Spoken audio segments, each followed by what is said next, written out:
Here we go. The first real Kyper and Bourne show of 2025. Yes, sir. Nick Kypreos, Justin Bourne, Sammy McKee, Auston Matthews in for Derek Brandale, Jake Schultz, with you for the next 2 hours, including our Leaf Edition hour here live on Sportsnet 590 The Fan, Sportsnet 360, and Sportsnet Plus. Yes, sir. Quiet New Year's Eve. I know, Sammy, you blew your brains out in Detroit going to a Red Wings game and a Detroit Lions, so you would have had nothing left for New Year's. Correct. Nailed it. Yeah, I barely made it to midnight. Fought to make it to midnight on the couch, but made it. I made it. It's my wife's birthday on New Year's Day, so we stay up, and she opened her gifts on New Year's Day at midnight. So it was really great. That's awesome. Had a nice steak. Happy birthday to Allie. Happy New Year to you. Didn't you do a fake ball drop? Oh, yeah. We put on YouTube and convinced my kids it was the real one. And, Dad was in bed by, 11:15. Any resolutions, boys? Oh, gosh. You stopped that? No. At this point? I'm just not. Yeah. I was never a guy that said this specific date I'm going to do something differently. Like everyone else in January 1st, I'd like to stop eating like an a-hole. I'd like to start kind of tighten it up a little. I think mine was corny as hell. It's like appreciating my kids more. You can't. Oh, that's nice. You're still too young. You can still eat what you want. It bothers me. December was a mess, man. But you go to Costco and you get the biggest bag of chocolate I've ever seen in my life. Yeah, I know. It's bad. I'm not going to sit here and eat broccoli during the show, but got to tighten it up a little bit. I think this is the year. If I had a resolution, this is the year that I get a golf professional to look at my golf swing. You'd get a diagnosis so you can work in the cure? Just a driver. Just have a look. See if we can figure something out and go forward, because it's holding me back. Mm-hmm. But that would be my only resolution. Get better at golf. What a great resolution. That's amazing, though. It doesn't have to be self-improvement. I don't stink. No. But I want to be better. Well, we'll try to straighten that swing out just on our show alone for the next 6 months, or at least get us to unrestricted free agency. And I want to say, you'll notice the disparity in dress today. Kip is dressed extremely nice. We are going to be on television tonight. Are. Toronto Maple Leafs and the New York Islanders, 7:30, Sportsnet Ontario. We went from doing no games at all for the first few months to just me now, pal. It's just us now. Yeah. Elliot Friedman will be returning from the outdoor game, and David Amber, of course, will hold his usual spot. So looking forward to that. More Islanders talk. But I did want to note, and the reason I'm not in my suit yet, rocking the U of Albany hoodie from my nephew, CJ Schwarz, is a face-off specialist for them, the Great Danes. Oh, okay. Got this over the holidays, repping Nice. the D1 lacrosse program there. Shout out to CJ and his boys. I don't think I need to tell you why I'm wearing this one. Yeah, we get it. I actually feel awful. They were in Oshawa yesterday, and I didn't have anybody to go with. I texted everybody that would want to go. No one would go, and I didn't go. I was going to go by myself. Why? Why didn't you go by yourself? Are you I can't go by myself person because I look like the biggest loser? No. I can go by myself. I've gone to games by myself before, but there was some good college football on, and then I get the notifications for the scores to my phone, and we're the worst team in the league. They're actually the attack are awful. Without Carter George right now. I went home for Christmas, and they lost 8-2 in the game I went to, and I was like, oh God, am I going to drive out there? And I was getting the notifications. They're a hard-fought game in the third period with Oshawa, who's an elite team, and I felt like an a-hole for not going. How about movies? You go to movies by yourself ever? I will for sure. I mean, I don't have time anymore, but I used to go by myself. I think in my career, I led the league in most movies by myself. It's great. In my career. What do you need someone else for anyway? You can't talk during the movie anyway. No, exactly. And if you did, I'm a chatter. If during I go the movies? Yeah, not He's in the bedroom. Not I'll ask my wife a lot of clarifying questions. I'm like, who is that guy? Oh, you're that I'm guy. him. Oh, yeah. And she's like, shut up. All right. Let's get her going here. All right. Because Albany, not Albany, by the way. Did something change between Christmas and today in terms of how we feel about Auston Matthews, the Toronto Maple Leafs, and the current situation they sit in? Did something change? Not that something changed in a profound moment, but as it bleeds on, I think you feel differently about things. Do you not? I do, after listening to Auston Matthews yesterday. Who said with conviction, this will get it sorted out. I'll be back soon, and we'll be ready to rock and roll. See, I wish he would have just said that. Yeah. But he didn't. Yeah. No, it was, if we're going to go there, let's start there. It was. I don't think there's anywhere else No. we can start. Captain. So he talked. The Leafs. He talked for I don't know how long, 2 or 3 minutes to the media, and he answered a lot of questions on his back, and he didn't really give any on his injury. I'm just so us saying that it's his back, Right. but I would say that this was the most damning of the clips, so that's why I did it. Classic Toronto media. But if we could play the Auston Matthews clip. Our first Kyper's Clipper of 2025 is a doozy. Yeah. Do you feel like this is something, Austin, that with the appropriate amount of rest, you will be able to put behind you at some point this season? Yeah, I don't know. I mean, I hope so. That's obviously the goal. It's tricky with these things sometimes. It's a physical sport, it's a contact sport, so, things happen out there sometimes that are out of your control. So just try to manage it as best as I can and that we can and just go from there. First of all, I think when you kind of read it, which I did first on the internet, there's something to be said about his tone or just the vibe that you get from listening to him. Yeah. It brings it down a little bit. Softens it for you. It softens it. Okay. But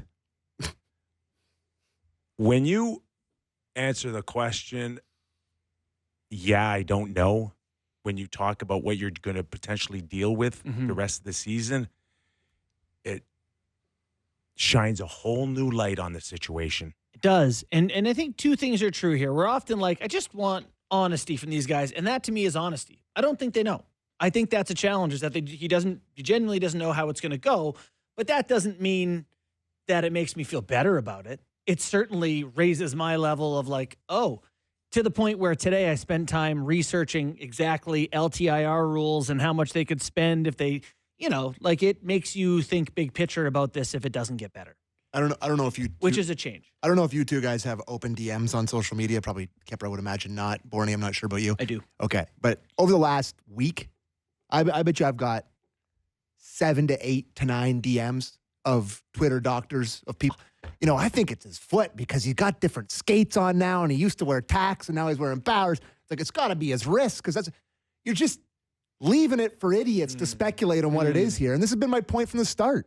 The lack of clarity on this, and every day them having to ask Berube and him having to answer the questions, it's hanging over the whole organization. It's all every question is about. The whole scrum yesterday, which we'll play a clip from, was 4 questions about Auston Matthews. Do you think there'd be less if he said, it's my back and I don't know? I'm out for a period of time.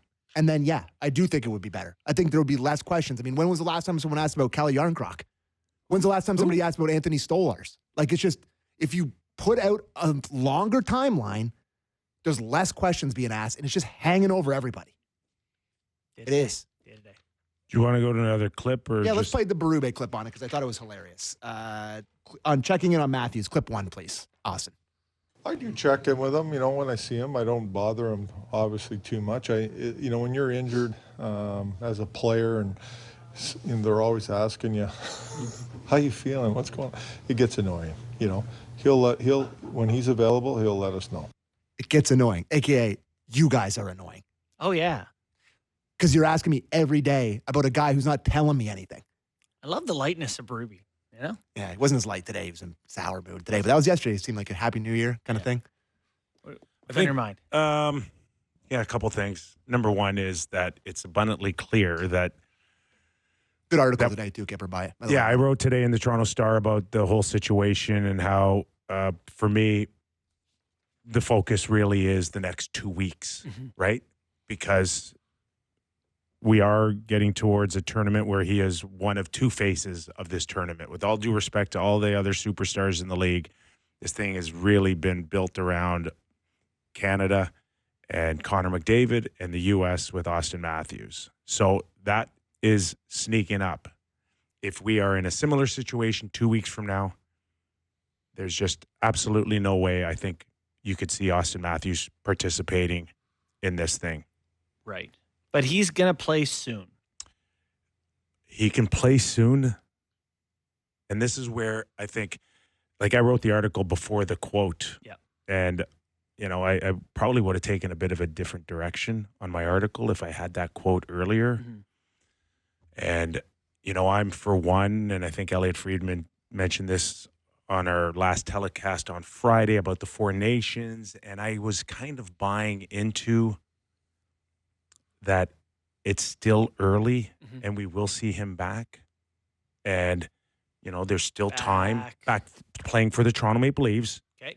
And to the point where if he can kind of look decent, that, there wouldn't be any really hard reason to keep him away from the Four Nations tournament. But then I listened to his quote, and it changes everything. Absolutely. Because he's almost admitting to us and himself that there may be a situation where it does not get to 100%. For sure. I mean, that's all where out. He'll still play. He'll still try to give it the old college try. But now we're left, and the Toronto Maple Leafs are left to going, all right, not 100%, but is it 90? Is it 80? Is it 70? And if it looks like it's 70 or 80, buddy, you're not going to the Four Nations tournament. I'm sorry. Kip, if it's 90, he shouldn't play in the tournament.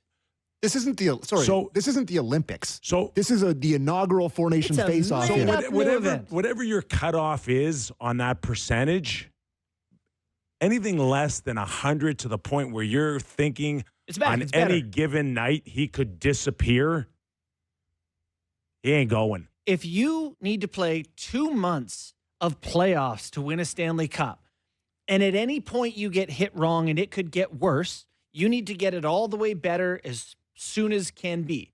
If you win a Stanley Cup as the captain of the Toronto Maple Leafs, you are immortal. If you win the Four Nations face-off, nobody Presented cares. by Rogers TM. Well, listen, it's going to be a fun tournament to watch. I'll watch it, and I'm excited about that. It doesn't matter compared to a cup for the Leafs. I wish it was that easy. And the one thing that I try to stress in my article today is that he does carry some weight with the one thing I didn't agree. being there. Can I ask you two separate questions on that? And I think you alluded to this maybe in our show on Monday. The first question I would have for you is how much pressure from the league would there be to have Matthews? And you alluded to that in your article. He would feel it. Okay, I'm not saying that he won't listen to the Leafs and shut it down. But what I'm telling you is this tournament, this invitational, okay, it is not in September. It's not off season.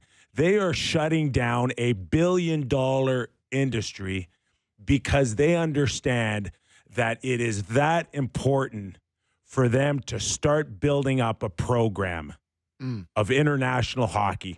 The future of revenue out there is outside of North America, and they've realized it to the point where they'd rather put 4 teams in a tournament than wait for the Olympics. So there is a ton of weight on the superstars to still be there and to still sell this when they shut down the league for 2 weeks. If you believe he's someone who has put his own interests ahead of the team at any point in terms of pursuing, goal totals or whatever, then you would still think he's someone who is concerned with his own situation. And for his own situation, the success of the Leafs and his role as captain is so much more important. And I think he would recognize that. I'm not disputing what you're saying. Yeah. I agree with you. But it doesn't take away the fact that it's on his mind. Yeah, he feels the pressure of it.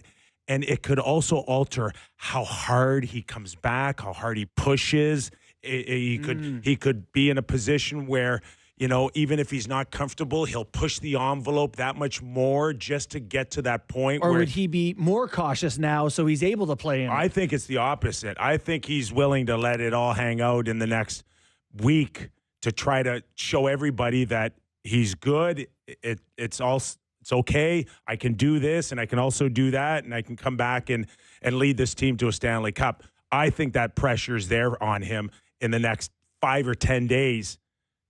So he can go back to everybody and say, I'm good. Yeah, you would think if he cared that much about the Four Nations, he might be like, I'm going to rest as long as I can to make sure I'm ready. The one thing that scares me but you can't leave it out there that long, JB, to convince people that, Like Who would need convincing? If he didn't play and the said Leafs would need convincing. The Leafs would need convincing. If he still looks like he did in the last month. Yeah. Like, come on. Yeah, Like, Feb what 10th do you is the need? start of it? Two good games from Austin, 3 good games from Austin.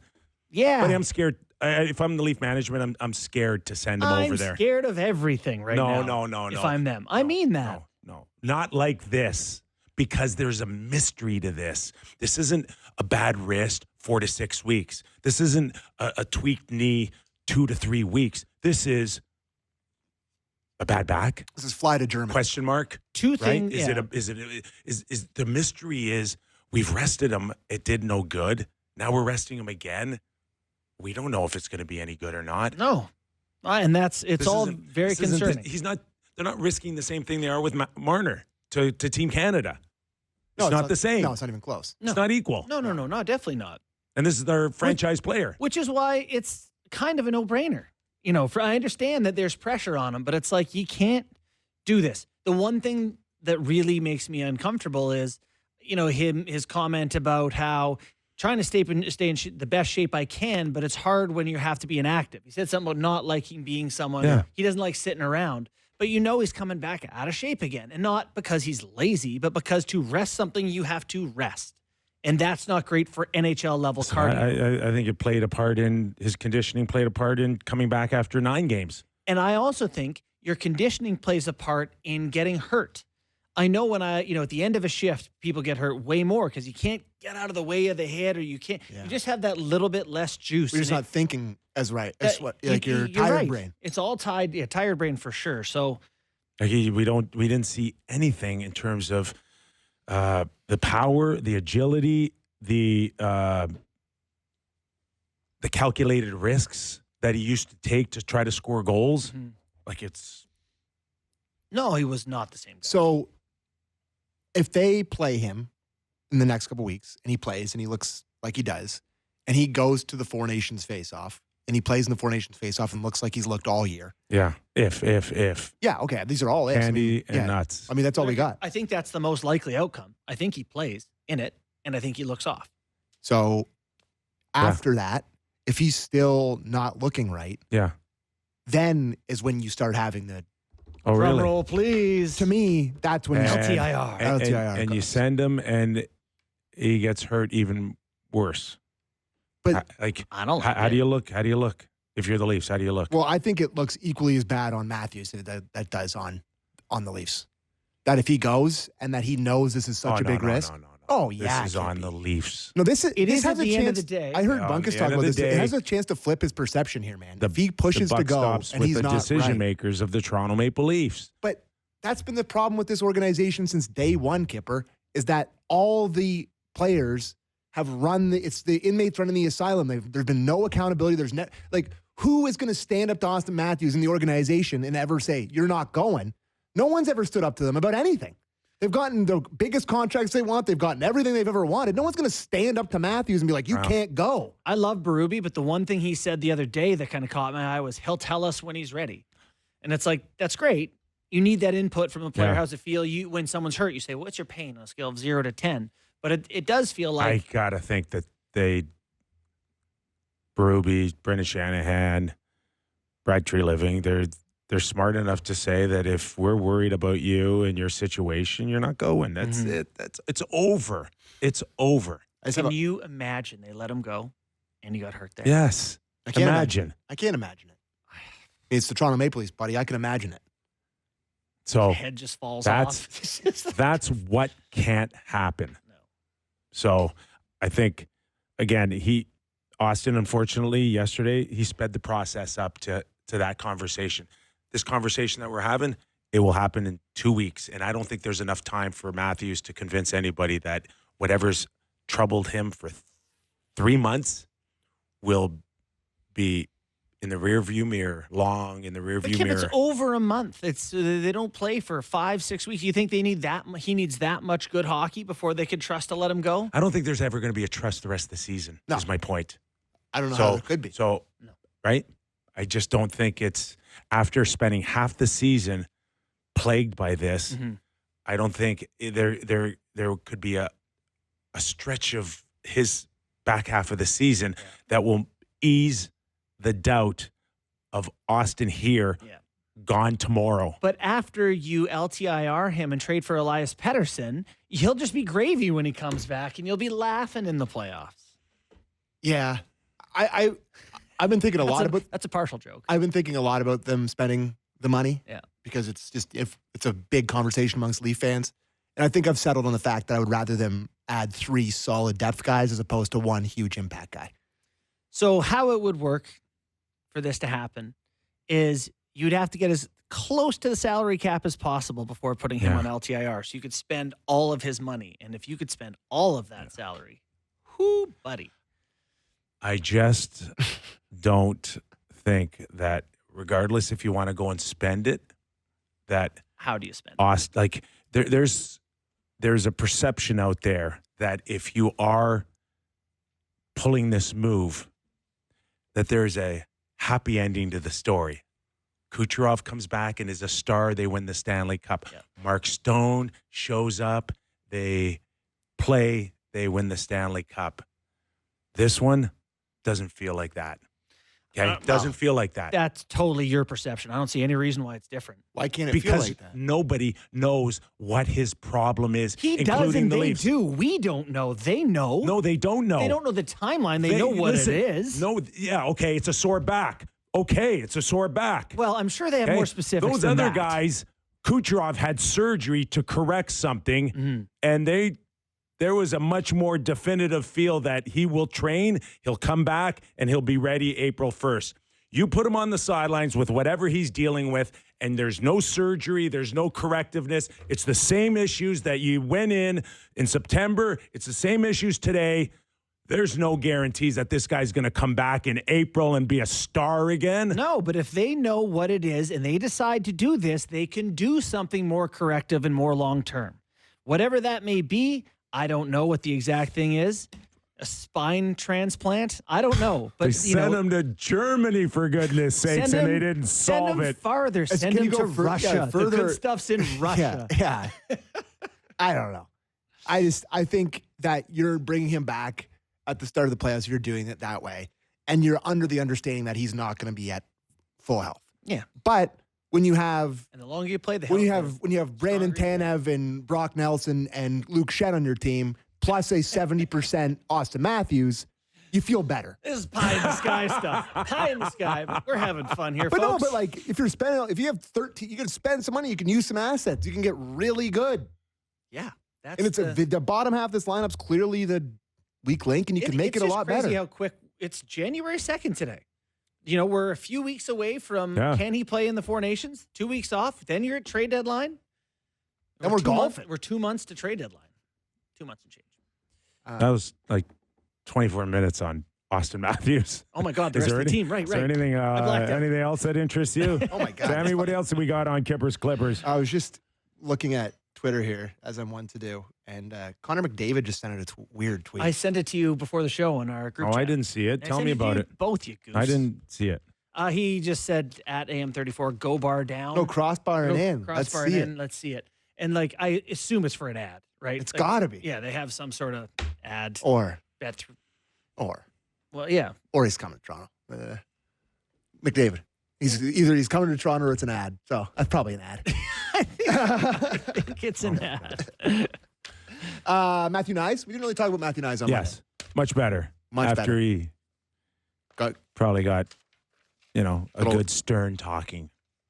Yeah. Much better. Yeah, much better. Last couple games, he has had the puck. He has used his body a bit more. He scored a goal that got waved off because Willie Nylander is a gritty net front presence. I've liked Nyes lately. I'm going to talk about him in the pregame show a little bit tonight. He's showing some signs when they need him to. The line with where David Kampf is subbed in there, it's Nyes, Willie, and Kampf. Kampf's been all right.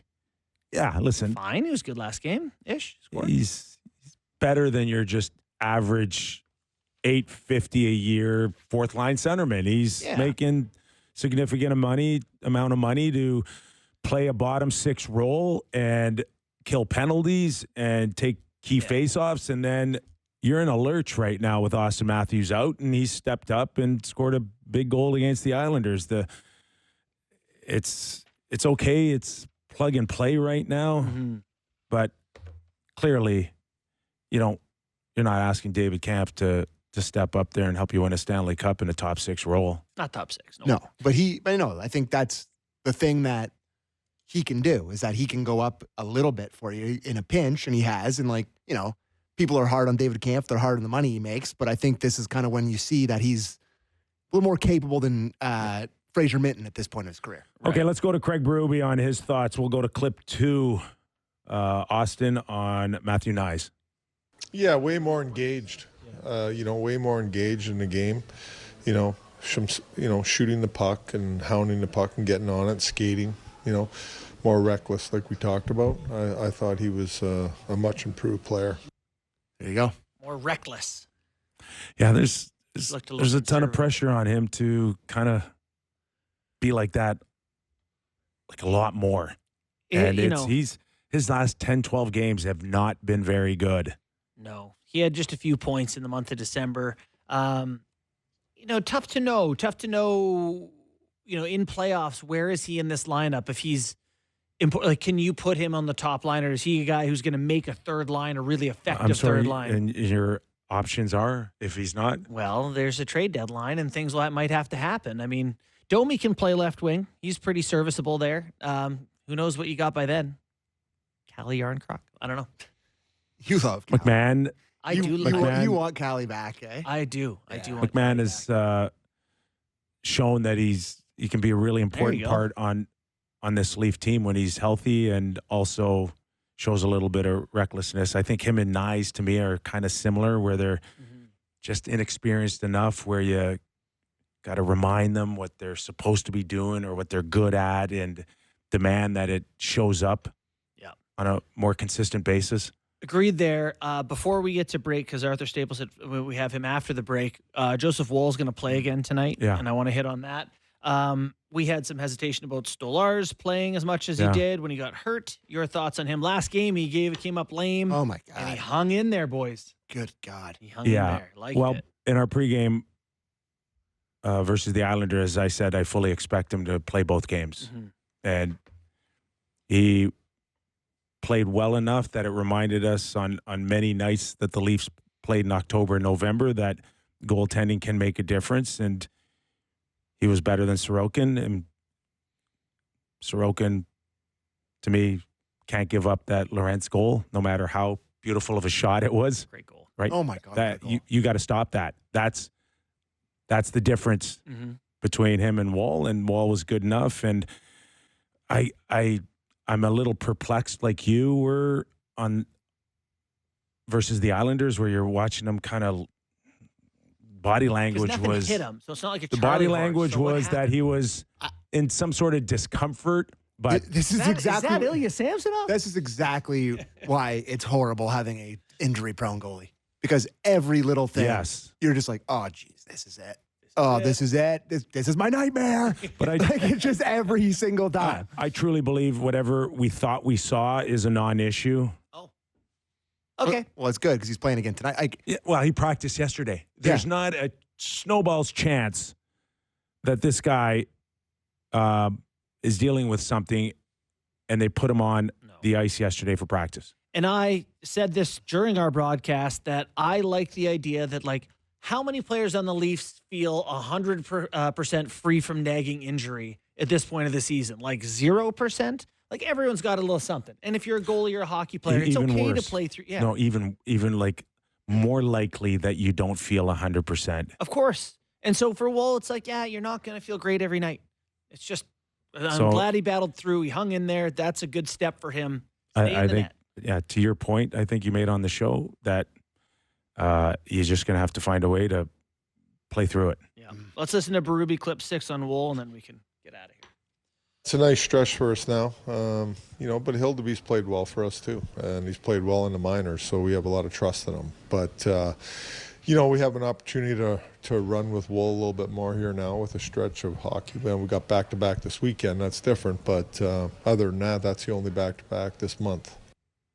Matt Murray lost, I think, last night or the night before. 2-0. Yeah. But I'm out of that. he needs more reps. Yeah. And I'm sure they'll contemplate getting him back getting some games as well. So we'll see. So can I ask you something before we go? Yeah. Just looking at the schedule for after this week. So they play the Islanders tonight, Bruins on Saturday. Right now. That's Wall's start, by the way, too. Oh yeah. Right. And then Flyers on the second half of the back-to-back on Sunday night. So he'll be there. But so it's Tuesday, Thursday, Saturday. Tuesday against the Flyers, Thursday against Hurricanes, Saturday against the Canucks. Yeah. All three, Wall? Listen, you got to go game by game here. Yeah. And if it looks like he needs but a if they're break, right, they're playing on the wall. yeah, they've written it down. I would run him. I would run him. Okay. I wouldn't, but Where would you fit him in then? You tell me. Saturday against to Vancouver? Thursday. I would probably On the road? Where are the games? in Philly on Tuesday, in Carolina on Thursday, home for the Canucks on Saturday.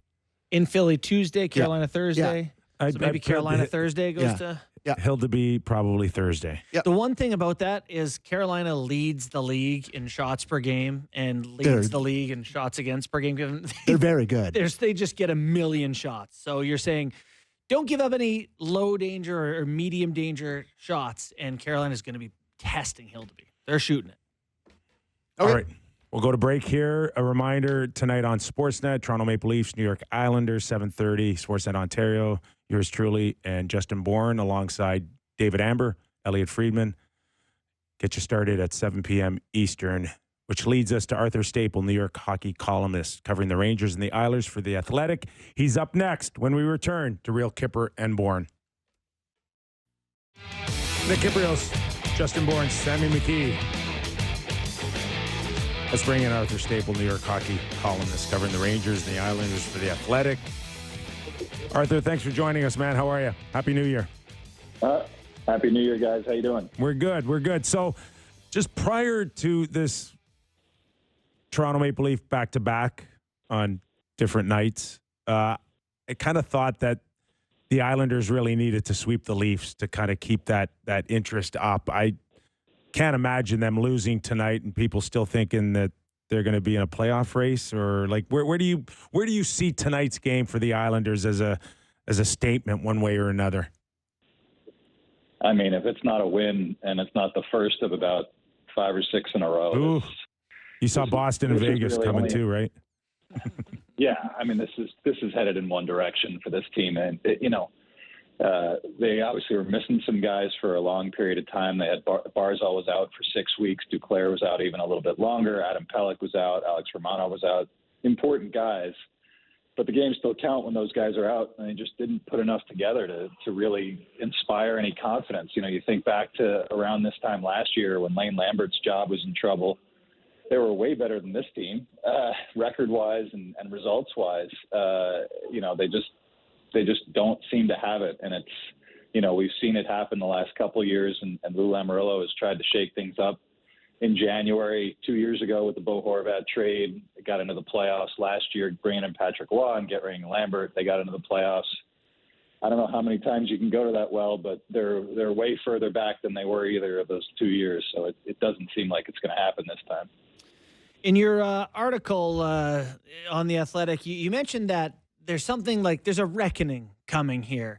And I don't know specifically, and I know that you don't have a specific answer either, but like, how does this team turn this around? They look a little old and slow, but I mean, there are some good pieces there. Is this about replacing the GM, replacing the coach, or a big trade for you? I think it's just about taking a team in a different direction, whether that's, Scott Malkin, the principal owner, whether he decides that it's time to move on from Lou. And, people like to talk about Lou. He's obviously 82 years old. He's still sharp as he's been, Yep. but, GMs lose their jobs when they don't perform. And it's nothing to do with his age or anything. It's just, I think he stuck too long with this group. And, you've got some guys coming up on UFA, Brock Nelson, who's been here a long time, Kyle Palmieri, who's been here a long time. You've got J.G. Pageau, who's still got some appeal, I think, with another year left. Even maybe Anders Lee, their captain, who's got a year left. You got to start being proactive with these guys and changing it around. I agree. I don't think this is we're going to see a Chicago or San Jose situation with this team. They've got a goalie who's pretty good. They've got Noah Dobson and Romanov were a pretty good top pair, both still young guys. You've got Matt Barzal, you've got Horvat locked up. So like you said, there are good pieces. I don't think they have to tear it all down, but you got to start going in a different direction. And it doesn't seem like they're quite committed to that yet. They still got some time, but I kind of feel like the way things have been going the last 3 years, you have to start setting out in a new direction and making sure that people know about it around the league, because their calling card was being hard to play against when Barry Trotz was the coach, and same guys, a lot older, they're not even that hard to play against anymore. So what kind of identity do you have? You have to change it up at some point. We're talking to Arthur Staple, covers hockey for the Athletic, New York Rangers, New York Islanders. So when we look at some presidents or general managers around the league with the Hall of Fame status, they're looked differently compared to maybe others, peers around the league here. Does Lou Lamoriello have that same kind of buffer zone with the ownership group where, like you said, maybe there might have been a change if it was anyone else, but there's still that magic that they're looking from Lou? I think when he came in, it was this ownership group, Scott Malkin and his minority owners. It was their first big move. They got rid of Garth Snow. They kind of changed things over from when they bought the team from Charles Wang a couple of years earlier. Went in a new direction. And when you hire Lou Lamoriello, it didn't happen in Toronto, but obviously it's what he set down in Jersey it's Lou's show. And, he controls hockey operations. He doesn't take a lot of input from anybody. It's a very tight-knit group.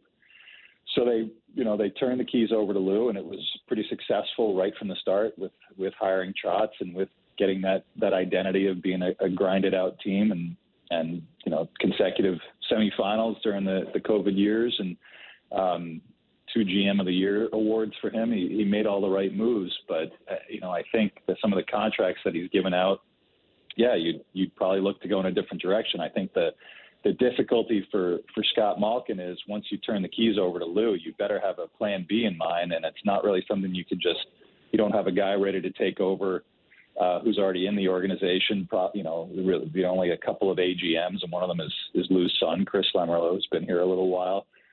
So I think, if you're going to take it in a new direction, it's going to take some time. You got to build out a front office, change some things around, find some people who have some experience running teams to be able to kind of essentially start the front office from scratch. And that's a big undertaking. So I don't imagine they go into it lightly, and I don't know how you proceed for now. If you're going to make that change, do you give Lou the leeway to make the changes that you deem necessary, or do you kind of let him do what he does, which is run the team his way? A lot of questions to be answered, I think, and I don't know if we're going to really hear about them in the coming months. Obviously, the fan base is pretty unhappy with the direction of the team the last couple of years, and I think it's more a conversation for the off season. But you got to make your moves quick, because there's still a lot of important things to be done with this franchise and trying to turn it around. Stuff in season in terms of selling off some assets, and then trying to rev it back up by signing people or trading or whatever with the cap space that you get in the summer. You mentioned Chris Lamoriello, and is there a thought that maybe Lou could be, shifting over and passing the torch to his son? And if so, would that be well received? How do you think that could play out? I think that's a succession plan you put in place when things are going well, Kyper. It may not fly if you're missed the playoffs 2 out of 4 years and you win 3 playoff games in the interim 2 years that you do make the playoffs. So, their minor league operation, which is what Chris runs, is they're one of the 2 worst AHL teams in that league. Not a lot coming. So I think it would be a hard sell to the fan base if ownership said we're going to let Lou have a succession plan that he wants. I think you may have to really start fresh, and that's a week or so ago, I wrote a story saying, like, who could you get? You're not doing a first-time general manager or somebody who's never been involved in the team side before in this kind of situation. So maybe you wait till the off season to see what shakes out elsewhere. But yeah, it's a pivotal moment for them, and I can't really see them going through a plan that maybe Lou had in place, because they just haven't performed well enough. They haven't succeeded on Lou's plan right now for over half of the time he's been here. So I don't know that ownership can allow that to happen. Arthur, you can let them know I'll throw my hat in the ring if they need. All right, just so you know. You have plenty of experience, Justin. You qualify. I think so. Could talk about the Isles for a long time. I actually think they're not as bad as their record. I think that they're healthy. They have a good decor. The coaching hasn't been great. There's lots going on there. But we only have you for like another 5-10 minutes, and we can't not talk about the New York Rangers, who I can't remember a team starting 12-4 being this much of a tire fire halfway through the season. It seems like they've identified the dressing room as a major problem there, that maybe they're too mentally weak. What is your take on what has happened with this bizarre Ranger season? Yeah, I mean, people might be able to try to equate it to the Rangers in 92, 93 coming off the President's Trophy, but that was, there was some conflict with Mark Messier and Roger Nielsen, and that was, there was some transition there because Mess had just come in. I've never seen anything like this, like you said, and it's all self-inflicted. Yeah. You can call out the room, and they certainly haven't reacted well to what's gone on, even dating back to the summer with Jacob Trouba, when some of the first rumors came that they were looking to get rid of him, and when they did dump Barclay Goodrow to San Jose. I've never seen to react the way that ownership and Chris Drury did to what's a pretty normal short losing streak after they got smoked in Edmonton back in the end of November, to send that text out to the other GMs, naming your captain, naming basically your guy who's Mr. Ranger. Chris Kreider has been here the longest and is one of the all-time leaders in goals. I think it just took the room apart. It really did. And, they haven't reacted well. And there's some of the flaws that they've been able to paper over the last couple of years with some successful runs, which with maybe not being toughest to play against in front of their own net, getting their goaltending, bailing them out, and scoring a lot of timely goals and having really good special teams, those things start to fall apart a little bit. But some of the dysfunction that's happened and some of the chaos that's happened because of, during Drury's tenure has really started to seep into the room. And once it's in there, that rot is hard to get out. It's hard to suddenly turn it around when essentially your own bosses say you're not good enough in the middle of a season.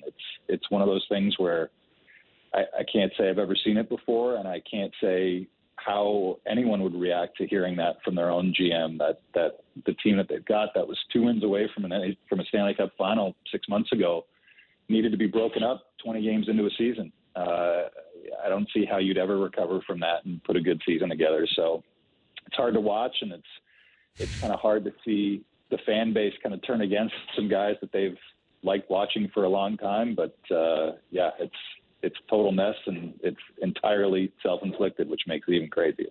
One more for me on the New York Rangers. And Arthur, there seems to be two schools of thought, right? One is that the Rangers in the front office have not set up an environment that's conducive to winning, from the dressing room to the administration office.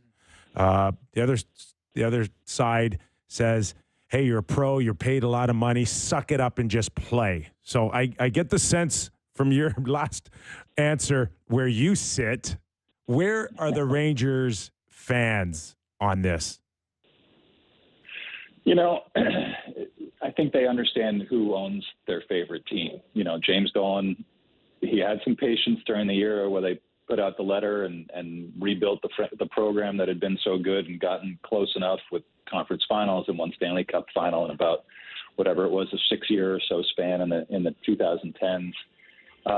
But patience is not really James Dolan's strong suit. And I think once he made the moves to get rid of John Davidson and Jeff Gorton and bring in Chris Drury, that was the change. That was, okay, now it's time to win. And they did. And I think Chris did a really good job in season in 21-22 and last season, identifying some of the missing pieces, bringing in some guys at the deadline to help propel them as close as they got to a couple of Stanley Cup finals.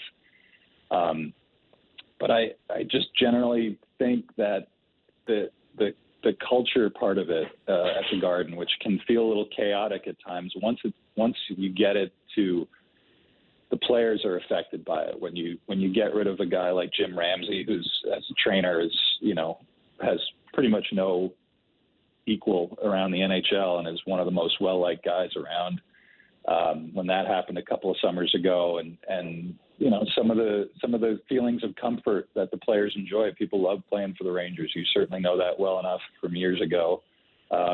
When you take that part away and make people feel a little bit uneasy, it's harder to perform. And yes, they are pros, and I think the fans see the players not performing and take that to heart and feel like, well, you can get rid of them. But I don't know if you turn the fans against the players and you bring in new guys and those guys don't perform, what well do you go to then? Because you've already tried that once before to kind of cycle them out of there and make them feel like maybe this isn't the place they want to be.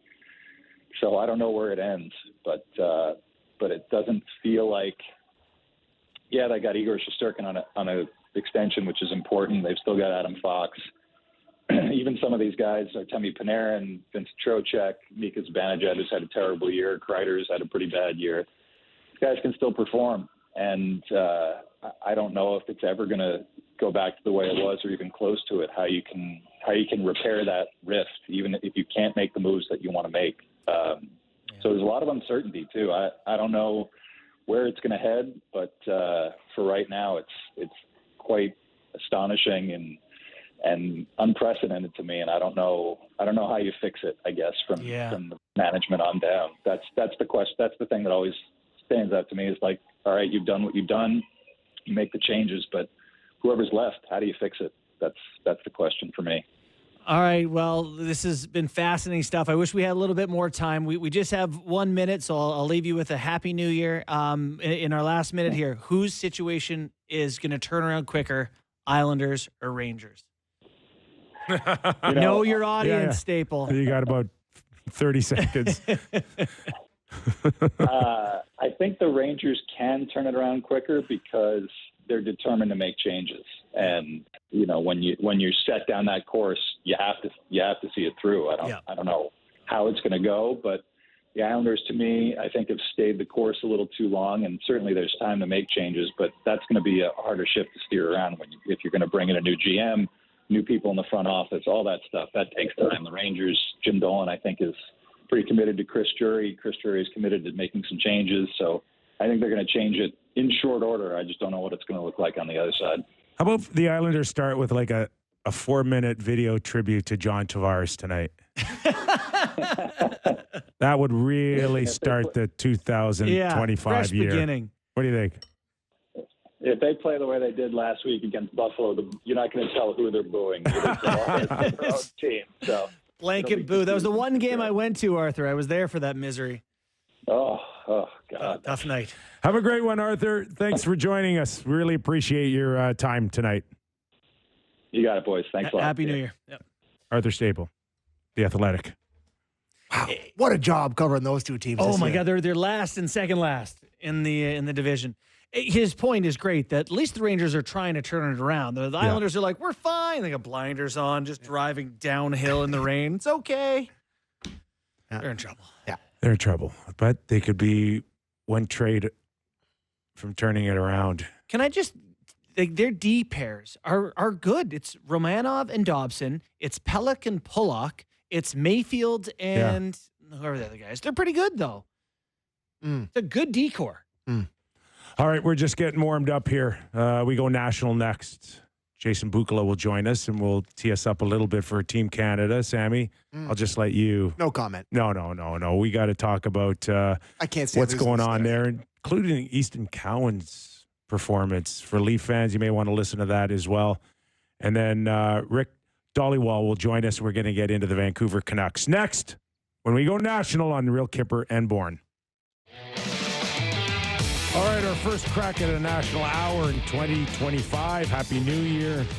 Nick Kypreos, Justin Bourne, Sammy McKee. It's the National Hour live. Sportsnet 650 in Vancouver, Sportsnet 960 in Calgary. This hour of Real Kyper and Bourne brought to you by Bet365. In a few minutes, Jason Bukala will join us. Former head scout with the Florida Panthers. Does a terrific job on Sportsnet.ca as well. We'll get into the World Junior Championships and the heck's going on with Canada, Sammy. Sammy's uptight. Rick Dhaliwal will join us later on in the program as well because there's still a ton going what's up? on. What's going on in Vancouver? Anything? No, nothing. No? It's all quiet Things in are Vancouver. fine? Yeah. I was saying to Bourne in the break, Fever pitch. it's a perfect storm of a team to cover for Vancouver. With it, when a market that's Green already media market. Yeah, like it's it's already a pretty warm market at times, and it's a team that's supposed to be good, that's underachieving with drama in the big injuries, coaching question, like you name it. Talk at the mic is awesome. Yeah, it's as good as it gets, really, a lot of fun. in terms of and a team with massive potential. Big time. It's just great. Yep. So he's the co-host of Donnie and Dolly, the team on Czech television in Vancouver, and Rick will join us in about 30 minutes. I wrote my article today for the Toronto Star, put some news and notes in there as well. And there's a note, all right. there's one on the Vancouver Canucks. Talk about burying the lead, pal. Suggesting, who cares about Matthews' injury? That's juicy. So I did mention that the Vancouver Canuck management team may be growing tiresome and maybe leaning towards understanding that certain players in that room cannot coexist. They need a divorce. And they need to step in and maybe do something here. Well, the Petey and Miller stuff is not super new. Brad Richardson went on, what was it, Empty Netters? Or missing curfew. I think. Was in the room with both those guys and basically confirmed that, Miller is probably in the right, is a great guy and a worker and all that, but he said he's really hard on Petey. Petey may be the type of guy who turns off rather than gets motivated by that constant, and eventually, I believe they call it irreconcilable differences. Wow. Big word there, pal. Yeah, thanks. I do words. Alvin had a pretty good discussion with Ian McIntyre that kind of pointed a finger at Petey as well for just needing to step up and deal with it, play better, deal with it, whatever word you want to describe it. Petey aside, I don't think a lot of these guys who are superstar level talents encounter much friction or pushback on the way up to the NHL, right? Like they're great and they're great and they're great and everyone kind of like they can do it their way and eventually it gets hard. You got to think though, like if you're the management group there, you're Alvin, you're Rutherford, at some point, you're going to regret trading one of these guys regardless. Like it really does feel like it's not going to feel good either guy that if you do trade them. But you can't let this ruin a hopeful season. Like if this is truly the thing that's hanging over you're just going to let it rot your room to the core here? Like if it's really that bad than us, but for sure. But Freege went on. But there's every single person is just like these guys can't stand each other at some point. But the story's been out there in the media now, fairly heavy now for a few weeks, if not longer. Who knows how long it's been going on behind the scenes before the media has really picked up on that. Sure, it's years. So they may just come to the point where they have to do something. They cannot just let it carry on in hoping and crossing your fingers that it's going to fix itself. It's not going to fix itself. If they both want to be there, surely they would recognize that they can't let one bad relationship jeopardize their life. Like, keep in mind, they own homes and they live there and they have he can't let that one relationship just ruin it and get, uproot your family and all that. You'd think they'd be able to work it out. If they can't and something so significant has happened, then it's like, I was going to say before, Elliott went on with Marchese and Fuda and said today that ideally they would still work it out. If there's any room for that, they have to try. They have to lock these guys in a room, go out to dinner, whatever, and get a firm answer. Can it be I think fixed? they've tried that already. Well, then it's happening. If they've tried it and we're at this part and it's out, it's happening. That's the leaning part that I wrote about today was that. Sick of it. Yeah, I think. So if you're those guys, you're saying, I would rather get dealt somewhere else. Well, I get the impression that J.T. Miller doesn't want to go anywhere. And he's got a no move. And it might be rather difficult, I think. You can take all the calls you want on him, but this guy needs to green light it. I do believe that there's one spot he would maybe lift his no move, and that would be the New York Rangers. and You they're would go they're back. looking. They're looking. Oh, of course, and he's the they type of guy want- who make a difference in a they, room. They You're want like, JT Miller. They do. So, like, you want to hear the easiest trade? Okay. Kreider from Miller. And Keandre. Zibanejad. Ugh. Because Zibanejad. JT Miller goes to Rangers, Zibanejad, and then you can put whatever you want around it. But that's the trade. Here's where I'm at on that, Kip. So and I know that's not like you just like, here's what I think works. Arthur Staple, who we had on the last hour, go ahead and listen to it, tweeted last week, hear me out, Zibanejad for Engvall. That's where Zibanejad's game's at. No. Hey, listen, liked Arthur. Nice 10 minutes, but you're crazy in the It was head. a joke. It was a joke. But like, Zibanejad's a good player, okay? He's a good player. he has been for Okay, sure. and I don't think he's a He's having JT a Miller, rotten but season. he's at 8.5 million. Miller's at 8 million. They're both 31 years old. They both have 5 years left on their deal. I think Zibanejad, you'd have to throw in like a first with him. Well, whatever the case Yeah. is, He's a right? dash 22. This Dress year. it up Yeah. any way you want. And I'm not suggesting that Zibanejad's a number one centerman, Yeah. but that's, to me, the deal that needs to be worked out. I think if you're a Canucks fan, you're just Yelling at your you're TV like or radio. along the seawall. Stop Being, it! Kipper's an idiot. Kipper's an idiot. Well- In Stanley Park, walking through. What the hell is he talking Listen, about? pull a defenseman out of there. Yeah, See if you can get Keandre Miller out of there. yeah. Now, Now we're talking. Now we're talking. Now we're talking. Okay? Yep. But it's based off of those two contracts. At that age, with the same term left. Build it any way you want. Okay, let's welcome in Jason Bukala, Pro Hockey Group, Sportsnet. Does a great job. There he is. Folks, What's up, he's at the fellas? rink. Happy New Year, yeah. I'm Happy in New Ottawa Year, here. pal. Just listen. Can I pipe in on that last We would call? love, we would love it. I was going to go with you for Vancouver before we get into the World Juniors. Okay, good. I'm leading a slow death here. Zibanejad will drive Rick Pocket around the bend, in my estimation. And he's got his best shift can really be productive and get it done. But the way that the Vancouver Canucks want to play, I'm with you guys. They'd have to throw in like a Keandre Miller who's going to play that heavy set style in the back, kind of like what they wanted to get out of Desharnais when they signed him, to try and get into that. But I'll tell you, the money makes sense, but Zibanejad, he's a lot of float in this game for me, fellas. But a talented guy, though. 40 goals, 90 points just 2 years ago. Yeah. Talented guy. Yeah.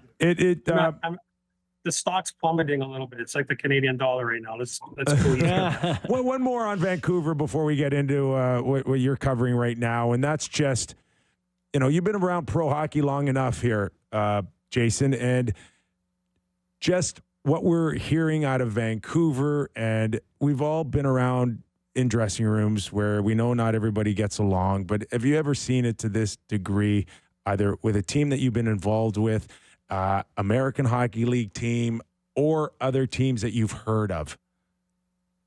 No, I have not. Way too much noise. It doesn't seem to want to go away. I'm a little bit perplexed here because is it a JT Miller thing? Is it a Pedersen thing? Like, what is it? Because let's not forget this is JT's third team, and some of this noise. I'll take you guys way back if I want to reflect. So way back in JT Miller's draft cycle, when we interviewed him for the draft, and he came in, and we just asked him the regular questions, outside interest, outside of hockey, et cetera, et cetera. Well, he says to us, well, I like to fish. And I'm like, well, that's great. Like, so, you and your buddies like get in the boat. Like, no. I like to pack up a cooler, head off into the bush by myself, find a watering hole, and fish for the day. Maybe have a few wobbly pops, whatever the case may be. He's a pretty honest guy. What a guy. But what it stood out to me about it was that he likes to go rogue a little bit on his own. He's not really a inside guy, if you get my drift. And then he's gone through some situations here at the NHL. I love the guy as a player. I think he's exactly what Rick Tocchet likes in a player with the Vancouver Canucks. But at the same token, there's a lot of noise here leaking out of a room that's gone through a lot of different distractions this year, injury and leave of absence, families, issues, etc. And they're coming off a hell of a year last year. So I thought they had it figured out, I guess is what I'm trying to tell you. I thought they were building a culture there. And for this amount of noise to be leaking out, the last time I saw something this wild was when Tony D'Angelo was coming through the Sioux Greyhounds and turning pro. That kid couldn't escape noise, and it's followed him around the world. Mm-hmm. I bet you if Tocchet had to choose Miller or Pettersson, he'd pack Pettersson's bags. Just saying. I listen. I'm with you there, buddy. But they had these two twins they named Sedins that played in Vancouver for years and years. Like those types of players are great players, but they're a certain type of personality. They're never going to change their spots. They are what they are. And maybe that's not what they want to get them to the next level. I don't know. But something's not working there. And I hate the noise. And it's going to make life really difficult on them in the second half here if they don't get this figured out. Books, you're in media now. You love the noise. All right, let's switch it. Let's switch gears. Can you just look straight into the camera and talk our Sammy McKee off the ledge? Let them know that they're one win away from tonight, and everything's just going to be fine with this Team Canada. Well, listen, I got to tell you something. Between Sammy and JD Bunkus, I can't even watch the game. These two idiots are blowing my phone up all night long. Just losing. That's 100% true. 100% true. Yeah. But hey, it's warranted, and he's not alone. 18,600 people in the building. Well, I don't know, there's 500 American parents here, I guess, but you get my drift. And it's been wow. I've truthfully, this is my 14th World Juniors, fellas. I've never seen anything like it. I still, to this moment, don't understand how this team identifies what type of style they want to play. Are they like, I thought coming in, they were going to load up like a heavy hard line with like Richie, Baudin, maybe Porter Marteau, like have those 6'3", 210-pound guys. The old school Canadian way at this event, muscle your opponent and then outwill them so your skill guys can start taking over. It just hasn't happened. They're 10th in the tournament in shooting percentage, 5.7%. I mean, we're talking Brad Marsh type of shooting statistics here. And it's alarming for Team Canada at this event. And they got to stay out of the box. But more importantly, remember before the tournament, we talked about, the value of scouts. What they put value in this tournament? High leverage situations. How can you handle the stress? What does it bring out of you, the stressful situations? There's some guys on this team that just have not handled it well. Easton Collins was right at the front of the line for me.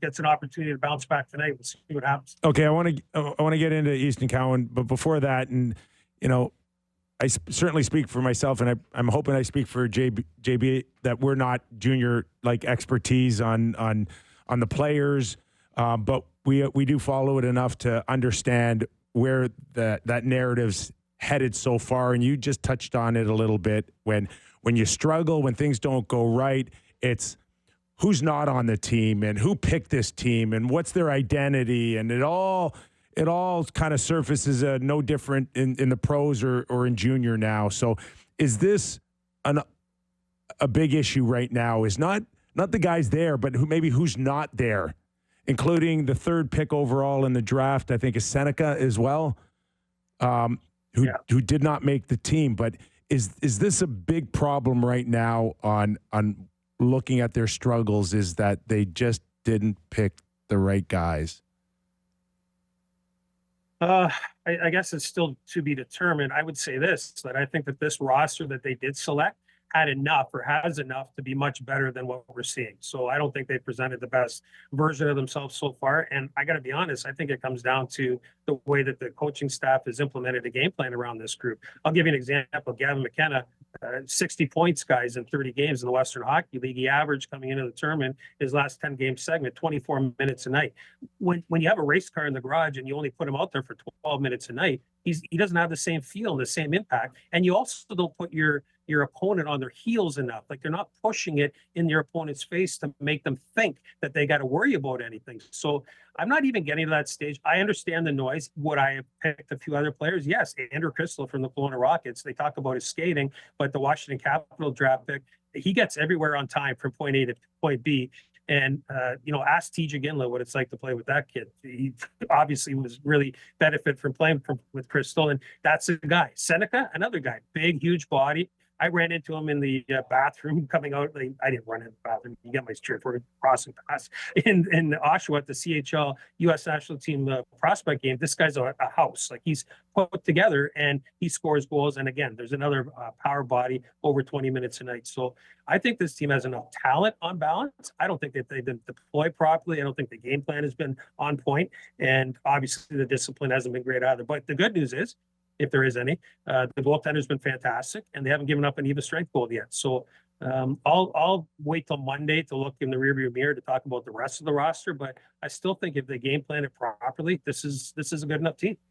It's almost like this tournament has become such a big deal to showcase yourself individually. It's tougher to put sort of a collective effort, or maybe it's not tougher, but they just haven't done it. I'm looking at this Canadian team, and I watched last game. I think the Canadian team has 29 minor penalties, and the next closest is 22 in the tournament. It looks like some individuals who want to get noticed, and I am talking about Cowan here, who just aren't sure how to handle it, how to show it when it isn't happening for them at this point. I know McKee's telling me that it doesn't feel like the way that Canadians have played in the past. What are you seeing from that style that, taking a lot of silly individual minor penalties? And I know it's weird out there right now. Well, I'll throw it back on everybody. The three of us, the four of us here, like, when we're under stress on our job or whatever, we all make dumb decisions. I mean, it's a fact. Yeah.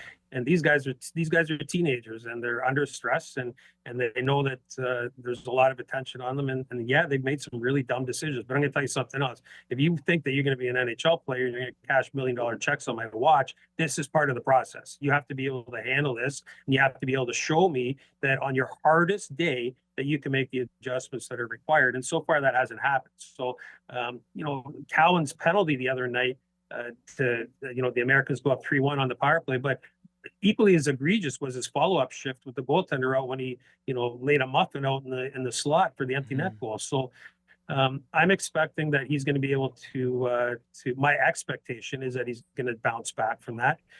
There's some underlying things here, though. I have to say some positives. Like Braden Yeager is the captain of the team, and people are saying, well, he's not scoring and he's not producing to his identity offensively. You know how we've talked about on this show before, the B game, like you have to have a B game on your worst day, or like you're not scoring, you have to have something else. Like Yeager's been matching up against top forwards on the other team. He's 73% in the faceoff dot. This is a scorer from the Western Hockey League who's killing penalties, doing all these other things, to contribute hopefully to the team results. And so there's some positives that I'm taking out of it as a scout. But there's still a lot of noise around the team because the expectation is that they should run the table. Everybody should score. Everybody should do certain things. That's where I come back to coaching and just the way that the group's been deployed, guys. Like tonight especially, there's no tomorrow. So if you've got 6 horses going up front, they better have 22 plus minutes at the end of their score sheet by the end of the night. And Carter George obviously has got to play very well. But the Schaefer injury, isn't this alarming too? The 17-year-old defenseman, I think he's the best player in the world. I think he's the first overall pick. The 17-year-old goes out of the tournament and everything falls off the rails on the back end in terms of having that guy who can transport the puck and work offense from the back end. That's alarming for a 17-year-old. So just on that note, I want to ask you one more on Auston Cowan, but just that 17-year-old that went down, who's touted as one of the best and maybe first pick overall. Like, is this another reason why we shouldn't go to 17-year-olds in this tournament? No, absolutely not. No, it's an opportunity. You take your best player. Period. I mean, this is the best on best. Like Dalibor Dvorsky for Slovakia, and I know it's different. They don't have the population as Canada, but he's playing in his 4th World Juniors right now this week, guys. Wow. And he's a St. Louis draft pick. He's got 11 tucks in springy in the American. You know how hard the American League is, Kyper, your first year. The kid came out, scored 43 in Sudbury last year. He's got 11 tucks in the Springfield this year, and he's one of the leading goal scorers here. So no, you bring your best players, and that's just part of the process. Fair enough. I'm going to swing this back. I know we had our Leaf Hour, but I think Westerners will like this question to you, and it's around Auston Cowan, and just we know he's the highest touted Maple Leaf prospect here, but is this a typical Toronto thing when you overhype a guy to the extreme that Cowan had come into training camp and everyone thought legitimately would make the team, and it kind of can mess with your mind a little bit, and now you come here and you think that you're maybe a different type of player when you're really not. And because I've watched enough of him to go, buddy, that's just, it's not, you're not working hard enough. First of all, the penalty that you're talking about, I've seen 1,000 times where you go, you're running a guy because you know you haven't done anything all game. Yep. And that's a hit. That's a hit that you make because you're feeling guilty about your last 57 minutes. And I'm just sitting there going that, he's a good player. He can be a great player one day, but I think he doesn't know what type of player he's supposed to be in this tournament. Yeah, so I think you just hit right on it. And I talked about it before he came to the tournament, and that is that you have to resort to, let's think back to his draft year. He had all kinds of momentum in the back half of his draft year, and he earned Dale Hunter's trust in London to elevate his responsibilities with the London Knights. Well, how did he get there? He played with relentless compete, tenacious, on and off the puck. Like, he tracked 200 feet, and his shift length was probably in around 43 to 46 seconds, somewhere in there. I'd have to look back, but I definitely can guarantee it was somewhere in there. And he played to an identity, which the result of that, he produced offense, because when you're that relentless and you're playing fast, you're doing everything it created offense. Now, his shift length here, guys, has been hovering around a minute. So the other night against USA, his first few shifts of the game, he played with that interior rat type of style that was hopefully going to open up some space for him and his line mates. But then when he didn't get the chances that he necessarily wanted early in the game, he resorted to long shifts, bad puck, habits, and obviously stupid penalties. So that, to me, is exactly what you just said. You have to be mature enough to, and part of it's on the coach too, but you as an athlete have to be mature enough to say, hey, listen, I got to get back to 38, 42 seconds of high energy play here. The rest will come. It doesn't all have to come right away. And he hasn't done a good enough job of that. So hopefully again tonight, that's the case. But yeah, listen, Fraser Minton a year ago was captain of Team Canada in Gothenburg, fellas, and everybody was throwing rocks at a glass house. He trained really well, had a great offseason, and he got off to a nice start here after getting injured in training camp with Toronto. It's a process. There's going to be all kinds of ups and downs. He's still got top six upside. But I'm looking for way more discipline and getting back to playing to his identity tonight for sure. Hey, Books, for the Four Nations face-offs, when we're picking Canadian goalies, it's been a lot of Cam Talbot. We don't have one. When's the next time we have Waugh, Brodeur, Price? Is one common? Is one? Those guys. Well, I know it's a ridiculous ceiling, but do we have a guy here? One coming? Yeah, actually, Carter George is very good, Bourne. All right. There's no question. He really is. Jack Ivankovic here, the backup and the draft eligible, he's excellent as well, and he's got some growth in him. I saw his dad in the lobby here. His dad's 6'5". The kid's only 5'11" now. I'm anticipating a growth spurt there, and he's going to get a little bit bigger. But there's some good news on the horizon between the pipes. But yeah, there's absolutely another time when we get together. I had a fascinating discussion with someone from the Russian Federation, someone who associated with the Russian Federation the other day about the Russian goaltending model. Next time I'm on, or maybe when we run into each other upstairs at Tim Hortons, I got some fascinating intel for you guys, because what they're doing in Russia with this huge goaltending model drugs? they have, it's well, it might be doctoring up ask the question. birth certificates. Well, I can't. I'm not sure. They could be, but they also could be 2 years older than they are. I don't know. But all I know is they have a plan in place. All right. Does it involve artificial intelligence? The cyborg Russians. Something's happening. It ain't right. It can't be this They're much cloning better. a one eye. They're cloning a goalie right now with an eye in the front of his head and the back of his head. It's going to be unbelievable. Stay tuned. Right. This is where I'm sorry that I brought it up right now. I'm sorry. I took it off the rails. We've got a lot of people believing what you said right now about the eye, by the way. Also, I'm that's joking. That's how crazy it is. Hey, Books, great stuff as always. Enjoy the game tonight. Thanks for your time, my friend. All right, I'll look forward to hearing from you, Sammy. Yeah, okay, I'll talk to you later on. I'll try to put the breathalyzer on my phone. Thanks, Happy Books. New Year, fellas. Happy New Year. Jason Bukala, Pro Hockey Group, Sportsnet, Puckpedia, and former NHL scout. Mm-hmm. So, Sam, we got to get you in on this. You're our resident World Junior expert. Not expert, fan. I'm a fan. It just what's going on? That game against the States really pissed me off. Oh. Yeah. And I thought there was stretches of the game where they looked good and they carried the play, like think a lot through the second period. But I am looking at Dave Cameron a lot here, the coach. I mean, how does a team take 11 pounds? And then to go out there and say, I can't address it.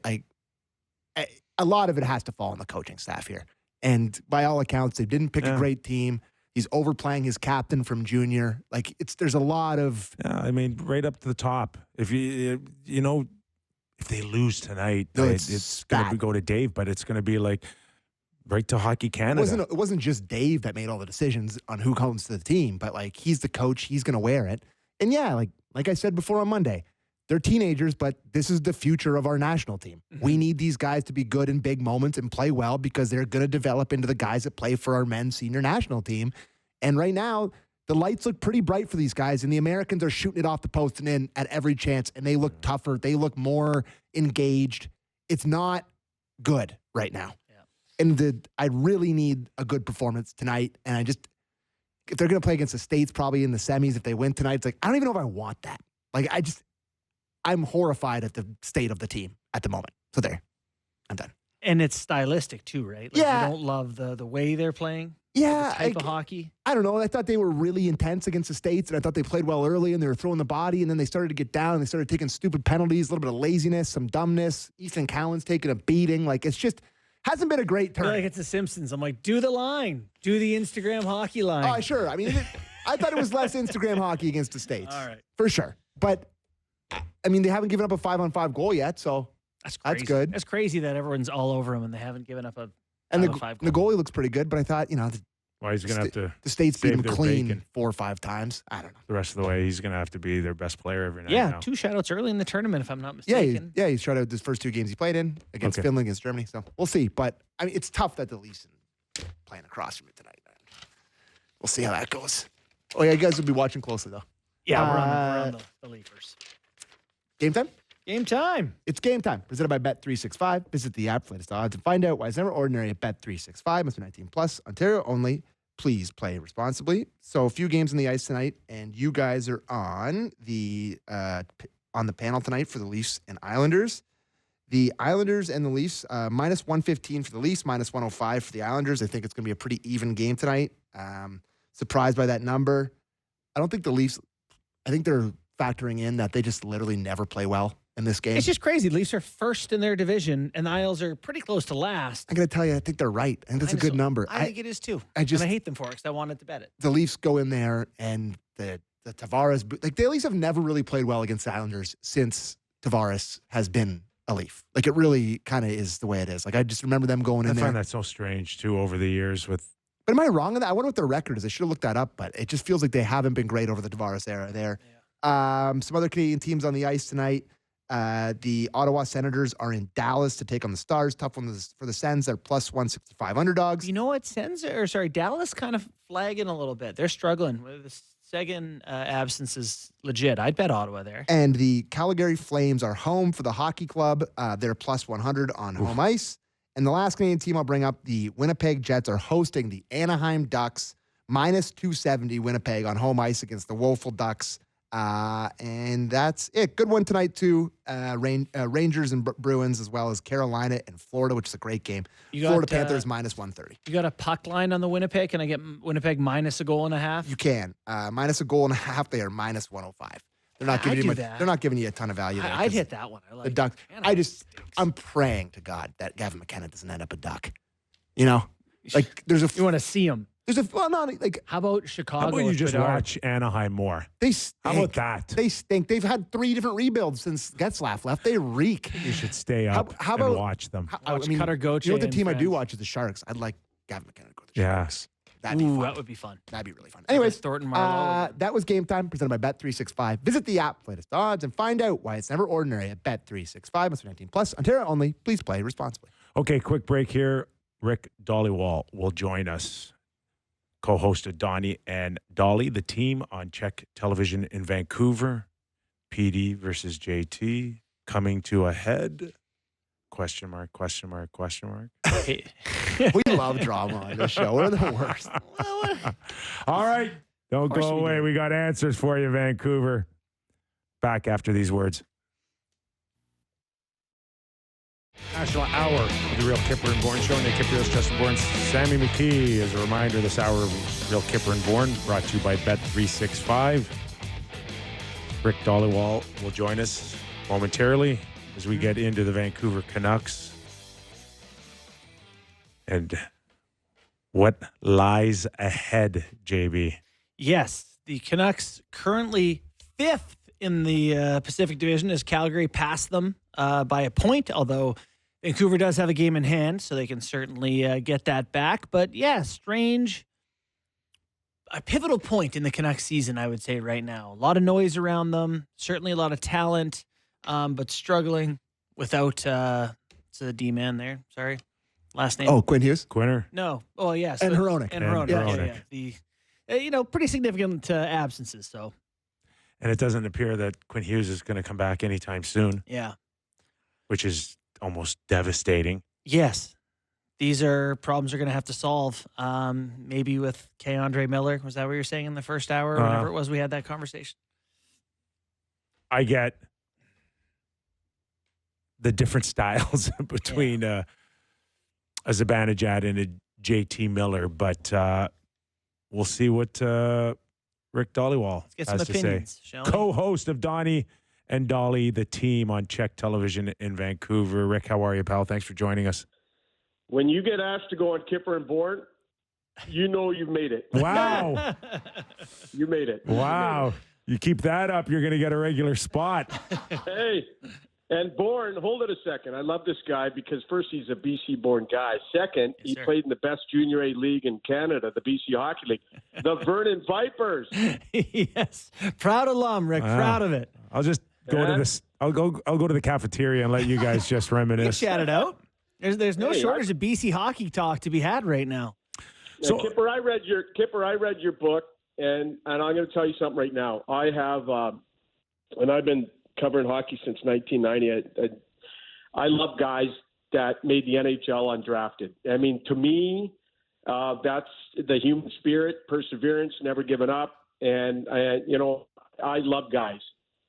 Because right now, you guys both know with these academies and parents spending 50, 60, 70 grand a year, and a lot of these kids aren't going to make it. And, and especially out here, we got the Bantam draft, which is even tougher because now you're asked to have it all at the age of 14 to be drafted into the Western Hockey League. And we all know this is a long play. It's not a short play. So, you know what? I read your book, Kyper, and I just love every hockey player. And we worry about late bloomers quitting because they didn't go in some Bantam draft.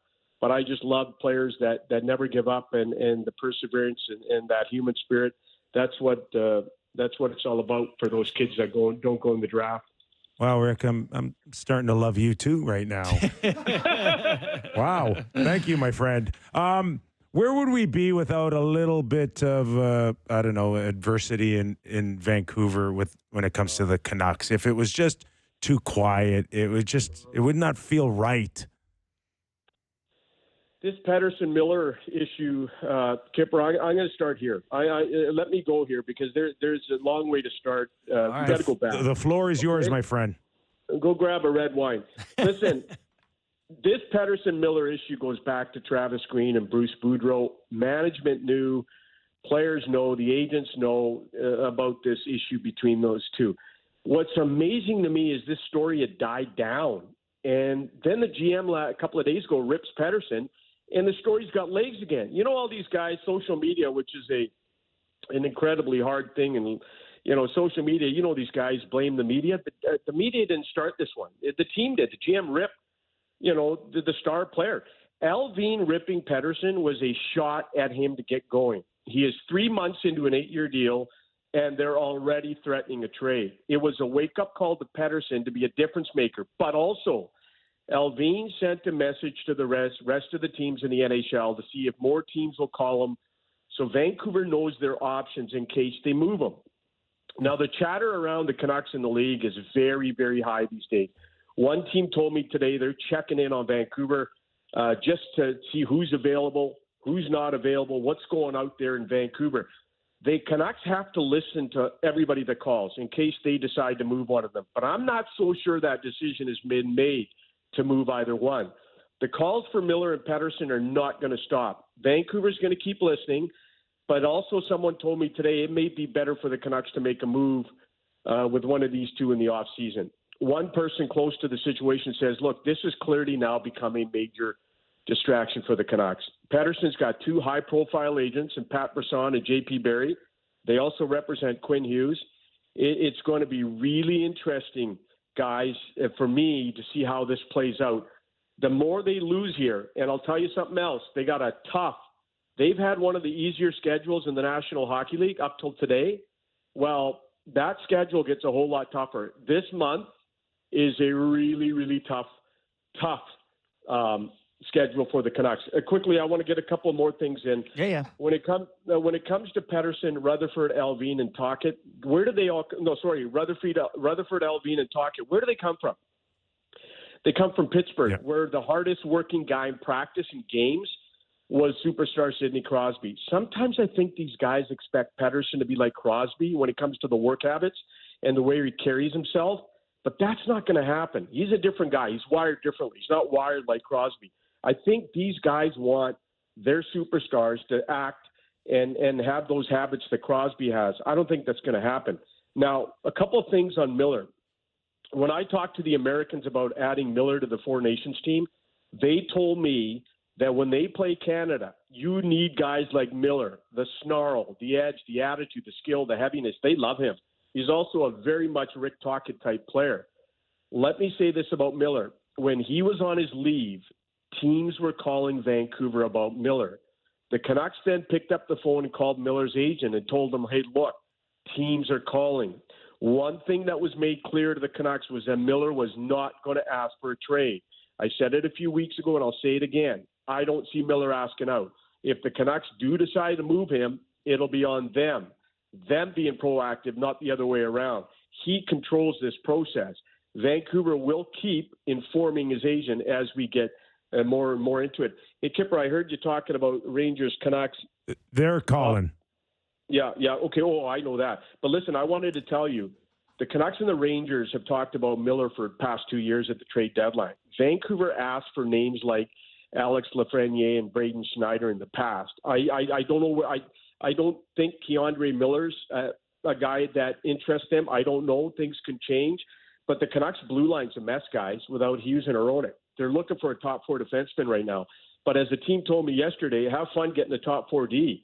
I mean, they're expensive. But the thing with Rutherford, you guys know, is that he can strike at any time, any minute. What about strictly from an age difference, a much younger Pettersson? I think it's 5 years between him and JT Miller. Where does that come in to play for you, Rick, in terms of just giving up those years if you decide to move Petey instead of JT Miller? Yeah, I asked somebody that, and I feel like what I said is this. You always keep the younger guy, especially if there's a 5-year gap. But the problem out here is the reason the GM went in the press was to put heat on him and start playing better, be a difference maker. But if he doesn't change in terms of being a difference maker, he might not leave them any choice. Like, he's making 11.6, guys. You're in a Canadian market, a hot Canadian market, and, everyone's bringing up his salary in Vancouver. He has underperformed to this day. I know people talk about injuries and everything else like that, but I mean, Brian Burke said it best one day when he was here. He said the worst place in the world to have a big contract is a Canadian market, right?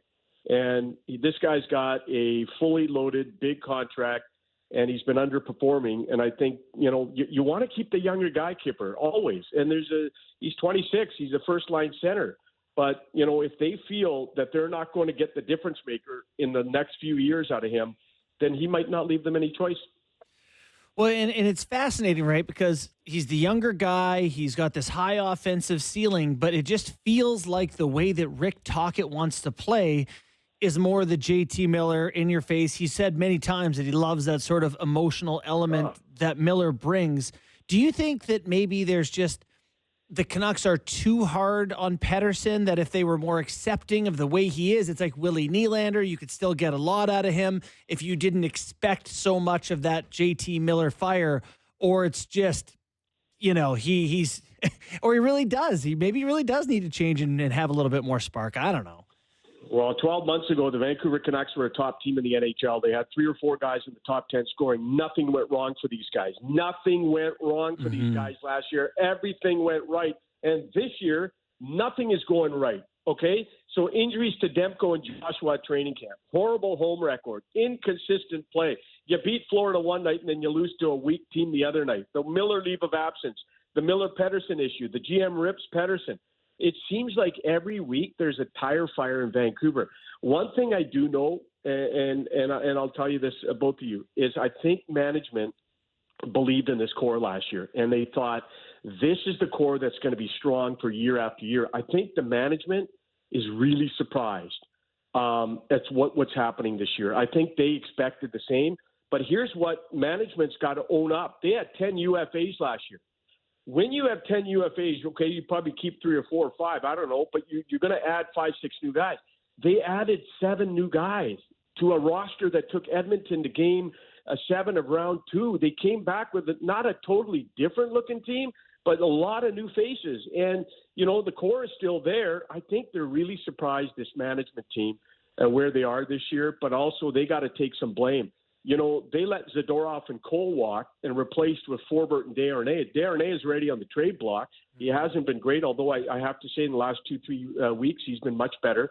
But you know what? That blue line's nowhere near as good enough as it should be. And here's the other thing for you guys. There's not much on the farm, and there's not much there that's screaming. Their 2 best prospects are Lekkerimäki, a forward, and Willander, a defenseman playing for Sweden at the Worlds right up in your neck of the woods. They're up in Ottawa right now. And so, I got to tell both of you, last year this time, like Vancouver had a great season. Nothing went wrong. It wasn't until after the All-Star game in Toronto where some guys got tired and the play dipped and the schedule wasn't great. There was a lot of long road trips. But, nobody can really explain this year. The Pedersen and Miller were not an issue last year. And this year, they are an issue. So were you surprised or not surprised when ex-Canuck Brad Richardson revealed some details about their relationship on a podcast, Missing Curfew, this week? You know what the funniest thing about that podcast was, Kipper? That Richardson only played 17 games in Vancouver. He in 2021, he was only here for 17 games to witness. Yeah. So he's basically giving you the goods on Pedersen and Miller after playing 17 games in Vancouver that year. So that was kind of, hey, look, I know I'll say it again, the people blame the media, but this thing goes back to Travis Green and Bruce Boudreau. Go ask those 2 guys. If you go ask every teammate that played in there, but you know what, look, you guys have played in dressing rooms. I've played in dressing rooms. Everyone's been in a dressing room. Not everyone gets along. But I just don't understand why this is keep lingering. Like, if it was pre-Travis Green, Bruce Boudreau, why are we still talking about it 4 years later, right? That's what I think, yeah. One thing I will say, Rick, when I hear people say that, not everybody gets along, it's true. But when you lift a Stanley Cup, you don't hear those words. That's true. Yeah, that's true. Like you put it behind you for the good of the team. No one ever talks about we didn't get along, but we still found a way to get it done. It's just, it doesn't work. Okay? Yeah. And it just doesn't work. No, and you got to have all 21 guys on the rope pulling the same way. And I don't think it's ever affected them in a game. I think these are 2 professional players, Pedersen and Miller.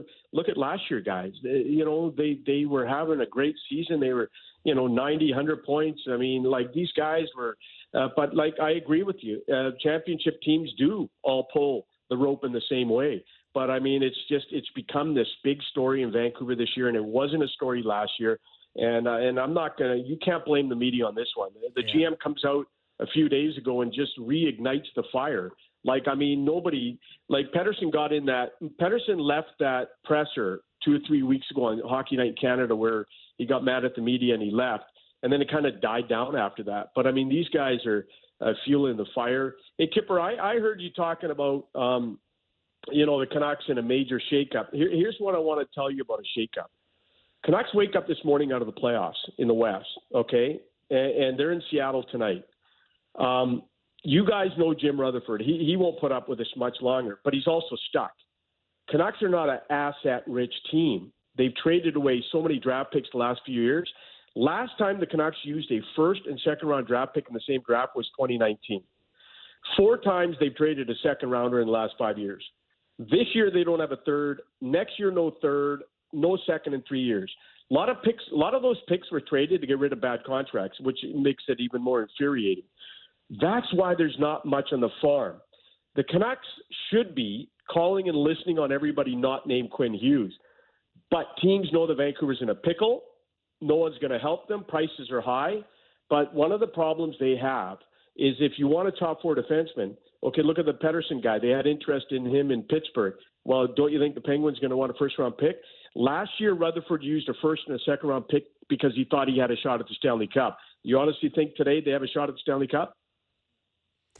Yeah, excellent stuff, man. Yeah, you're right. Yep. It's going to be tough for him. Wow. Very tough. Hey, Rick. Very tough. You brought the heat today, bud. Good stuff. Okay, listen, I want to get in one last thing because I think this is important. Just give me some time here. I want to say to you guys how lucky you are that you have Chris Tanev. No, because I covered this guy. Yeah. Okay, I've been in this stupid industry for 34 years, and I've met a lot of hockey players. I don't think I've met a better hockey player / person than Chris Tanev. So the Canucks tried to get him last year out of Calgary, right? So players went to management. Canuck players went to management and said, get Tanev. That just shows you how much he's loved here. Not only is he a warrior on the ice, but this guy's got character off the ice. Off the charts. Question. Off there. I could tell you stories for 2 hours. Well, we'll get you on again soon, my friend.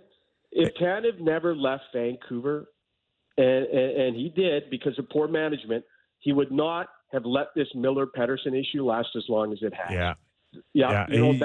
He can work a dressing room as well as anybody. Hey, Rick, we got to go, bud. Okay, go. Love your stuff. Thanks for joining us. Thanks so much, Rick. Appreciate it. Oh, my God. He could talk a pit bull off a meat wagon. That's good stuff, man. That's great. Hey. We'll get him back. That was 22 minutes of opinions. Wow. Buddy, we could have done 202 minutes. He did shed some light on it, though. That's for sure. Absolutely. Awesome. All right. What else we got here? Just saw this. This is maybe. By the way, we failed to ask him about Besser, which was. Oh, yeah. You wanted to talk about Besser. Crap. There was a Doug we Gilmore. need 2 hours for him. I was thinking about it. It's a Doug Gilmore thing. Today is the anniversary of the trade that brought Doug Gilmore to the Leafs on January 2nd, 1992. 30-player trade or something. Flames receive Gary Leeman, Alexander Godiniak, Jeff Reese, Michael Pettit, and Craig Berube. The Maple Leafs received Gilmore, Jamie McCown, Rick Natras, Kent Manderville, and Rick Walmsley. That's a bomb. You know what? They don't make them like they used Let's to. just have that happen now. They don't make them like they used to. You got How many 11 players guys who is can that? still play in the league in one trade. Hey, How many players is that? I don't know. We had a 4, 5, suspension 6, 7. today, didn't we? Yeah. Jared Zachary Larue. LaRue on a slew foot on More like LaPoo for that play. Brutal. Jared slew foot. Spurgeon. So dangerous. I hate it. Had, I think, an MRI today. I've not heard what the damage is, but everybody's saying he's going to be out a while here. Brutal. That's a huge loss for them. Huge. And like LaRue, I think he was fined earlier this year. Like That's greasy. I hated that play. Greasy Man. I could have snapped. What'd he the get? bone. 3 games. Does I it know. make sense? 3 games for a guy that may be out for months? It doesn't. I don't love that one. That was pretty serious to me. By the way, dude, I don't know what the timing was. We never talked about the Rempe suspension, which was a bomb of a suspension. never which I talked about loved. Yeah. Never talked about anything. Well, they took us Well, off we've the been air away. for a week. I know. Yeah. Guess they don't want us on the air. All right. Our thanks to Rick Dhaliwal for joining us in the first hour. We had Arthur Staple and Jason Bukala also. Let's go to the Leafs Enjoy game. your night tonight. If you get a chance, catch Justin and I on the Leaf Edition, Sportsnet Ontario. Great Have a great night, everybody.